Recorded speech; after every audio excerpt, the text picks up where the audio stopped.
Hello everyone, এটা আমার প্রথম ব্লগ। আর যেহেতু দুদিন বাদে কালী পুজো, সেই জন্য আমি এই ব্লগটি করছি। আর এটা কালী পুজোরই একটা সামগ্রী, তোমাদের হয়তো ভালো লাগতে পারে, তোমরা ট্রাইও করতে পারো যারা করোনি এখনও। তো সেটা কি, সেটা আমি দেখাতে চলেছি।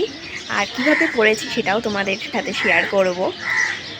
চলো দেখা যাক। আগে ফার্স্টে দেখো জিনিসটা তোমাদের ভালো লাগছে কি না কমেন্টে জানিও, এবং ভালো লাগলে অবশ্যই তোমরাও ট্রাই করো। যারা ট্রাই করোনি, অনেকে হয়তো ট্রাই করেছে, এবং তোমাদের যারা ট্রাই করেছো তাদের ডিজাইনটা আমাদের দেখিও।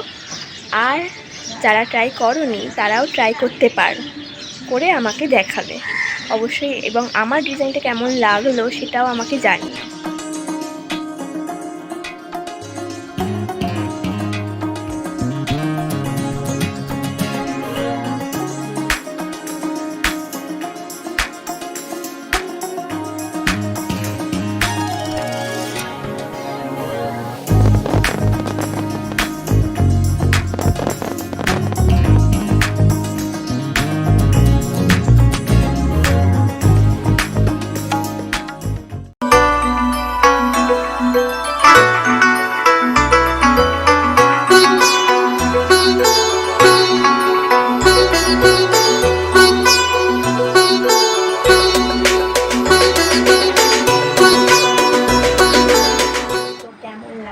আমার ডিজাইনটা আপনারা কমেন্টে বলবেন কিন্তু।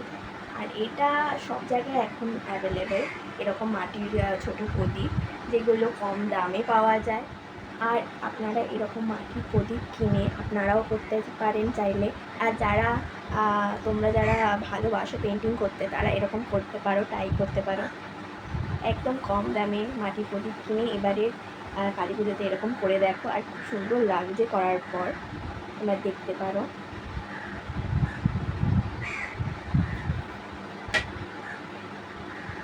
লালটাও দেখাচ্ছি, আমি করেছি এটা কম সময় করেছি।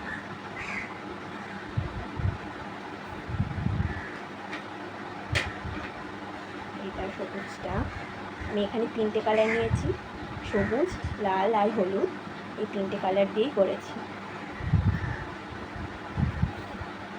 ফার্স্টে বেসটা করে নিতে হবে হোয়াইট কালার দিয়ে, তারপরে তোমরা যে কোনো কালার, যে কোনো ডিজাইন করে এটা করতে পারো। আর খুব কম টাইম লাগে আর কম খরচায়ও হয়। আর এখন জামানায় চারিপাশে এই প্রদীপগুলো অ্যাভেলেবেল, তোমরা চাইলেই করতে পারো যারা করোনি এখনও।